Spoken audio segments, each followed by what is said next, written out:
प्रिय विद्यार्थियों, आज हम ज्ञान की बातें विषय के अंतर्गत आज हम कबीरदास की दोहे का अध्ययन करेंगे।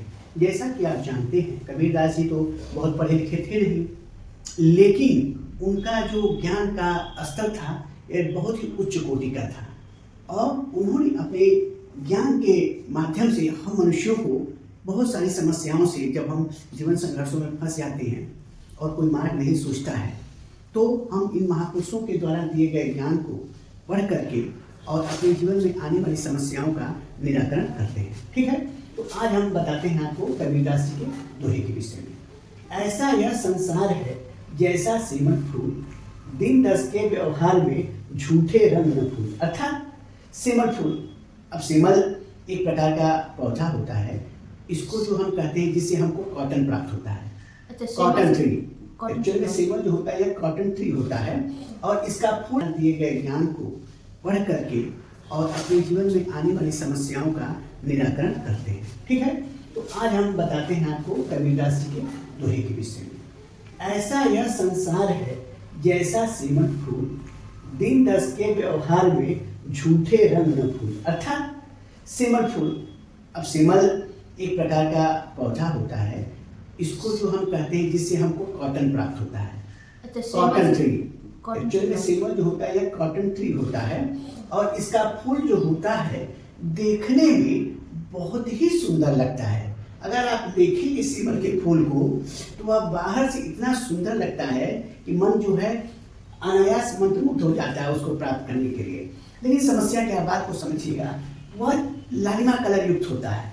तो यहाँ पर कबीरदास जी जैसे ज्ञानी पुरुष ने इस संसार की तुलना सेमल फूल से की है, लेकिन बाहर रूप से तो बहुत ही आकर्षक लगता है, लेकिन उस सेमल फूल में न कोई सुगंध होती है, यू कैन से कोई फ्रेग्रेंस नहीं होती है।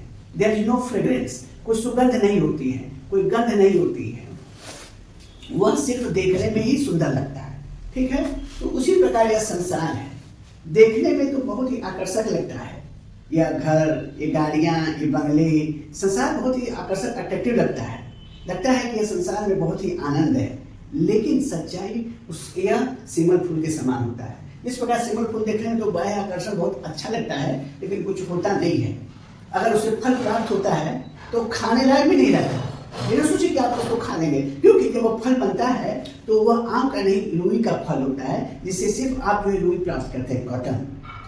ठीक है, तो उसी तरह संसार है। आप जीवन भर संघर्ष करेंगे और अपने आकर्षण के माध्यम से आज मारुति की गाड़ियाँ खरीद लें, कल फॉर्च्यूनर की गाड़ियाँ खरीद लें, परसों मर्सिडीज खरीद लें, आज एक स्कूल खोल लें, कल दो स्कूल खोल लें, कल एक काम कर लें, कल वो काम कर लें। इसी तरह जीवन पर्यंत आप जो है उलझ जाते हैं जीवन में। लेकिन आफ्टर ऑल जब जीवन के ओल्ड एज में आप जाते हैं तो पाते हैं कि यह तो सब कोई मतलब नहीं था इसका, मैं जीवन भर व्यर्थ ही इन सब चीज़ों के पीछे भागता रहा।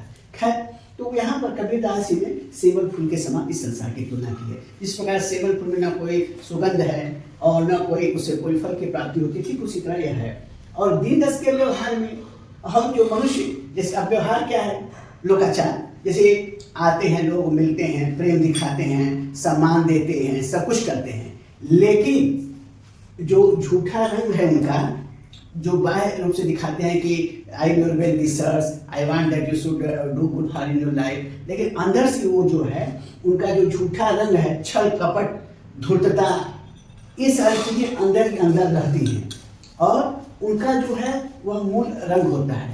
तो यह संसार ऐसा ही है कि बाह्य रूप से दिखाने में तो you are everything for me, लेकिन जो अंदर से होता है वह कुछ आपका कोई ही ऐसी नहीं होता है। आप थोड़ी सी विपत्ति में पड़ेंगे तो वह जो है कैसे रंग बदलेंगे, जैसे गिरगिट भी एक बार शर्मा जाएगा कि भाई, लेकिन मनुष्य का कोई शर्म नहीं होती रंग बदल देंगे। अगर आप एक बार उसे कह दिए कि sir I need some help with you, after that you see what they will do with you, they will start showing their actual colour. Means गिरगिट जो रंग बदलने में माहिर होता है वो भी एक बार को अपने चीजों को शर्मा जाएगा मनुष्यों के रंग बदलने से। तो यहाँ पर कबीर जैसे विद्वजन ने यही बताया है कि आप बहुत ज़्यादा संसार के माया मोह में मत उलझिए और सत्य को समझते हुए, मनुष्यों के लोकाचार को समझते हुए, मनुष्यों के मूल रंग को समझते हुए जीवन पथ पर आगे बढ़िए। तो विद्यार्थियों, अगर आपको कोई चीज़ समझ में न आया हो तो आप जो है दोबारा पूछ सकते हैं कमेंट के माध्यम से या फिर कतुर से भी मिल करके। ठीक है ना। आगे हम अगले दिन किसी और ज्ञान की बातें विषय के अंतर्गत दूसरे दोहे को अध्ययन करेंगे। धन्यवाद।